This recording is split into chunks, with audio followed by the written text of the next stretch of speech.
তো এই Warner bros যখন নিজেকে বিক্রি করে দিচ্ছে, তাহলে এর যে বাকি অ্যাসেটসগুলো রয়েছে সেগুলোর দায়িত্ব কার হাতে যাবে সেগুলো নিয়ে এখন প্রশ্ন আসছে। এখনও পর্যন্ত এইটুকুনি তো কনফার্ম যে নেটফ্লিক্স সম্ভবত পাচ্ছে।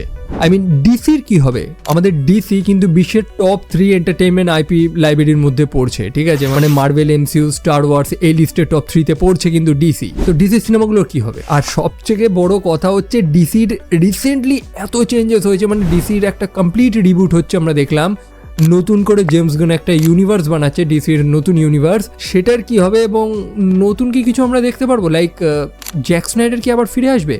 দেখুন, সোর্স তো এমনই কথা বলছে, কারণ নেটফ্লিক্সের সাথে কিন্তু জ্যাক স্নাইডারের খুব ভালো সম্পর্ক। তো আমরা অনেকে স্নাইডার কাট সিনেমাটাও দেখেছি, জাস্টিস লিগের, যেটা আমার ব্যক্তিগতভাবে বেশ দারুণ লেগেছিল। একই সাথে হেনরি ক্যাভিলের সুপারম্যান, বেন অ্যাফ্লেকের ব্যাটম্যান, এই ক্যারেক্টারগুলোকে অনেকেই পছন্দ করে। তো নেটফ্লিক্স কি সেগুলোকে ফিরিয়ে আনবে? আর এখানেই একটা বড় প্রশ্ন উঠে আসে, কি হবে ভবিষ্যৎ?